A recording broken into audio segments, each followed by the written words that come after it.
নমস্কার সবাইকে।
নারকেলের পুর ঢুকিয়ে এবার মুখ বন্ধ করে দিয়ে কিন্তু তৈরি হয়ে যাবে আমাদের এই পুলিটা।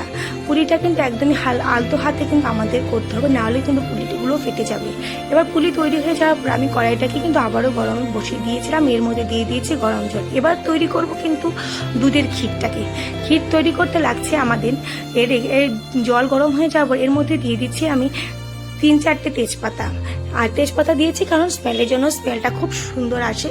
তেজপাতাটা অল্প গরম জলে দিয়ে দেওয়ার পর এর মধ্যে দিয়ে দেবো আমি 4-5টা এলাচ দিয়ে এগুলোকে অল্প সময় বয়েল হওয়ার জন্য রাখবো। তারপর দিয়ে দিচ্ছি আমি এখানে নিয়েছি এফডিডের 8 কিলো প্যাকেট, এই দুধটা দিয়ে তৈরি করেছি আজকে আমাদের ক্ষীরটা। তারপর এর মধ্যে আমি দুধ দিয়ে দিয়েছিলাম। দুধ দিয়ে কিন্তু আমি এটাকে হালকাভাবে আরও অনেক সময় নাড়াচাড়া করেছি। একদমই কম আছে দুধটাকে হতে দিতে হবে। তার মধ্যে দুধটা হয়ে যাওয়ার পরে আমরা আমাদের তৈরি করে রাখা পুলিগুলোকে কিন্তু আমি এক এক করে দুধের মধ্যে কিন্তু ছেড়ে দেবো।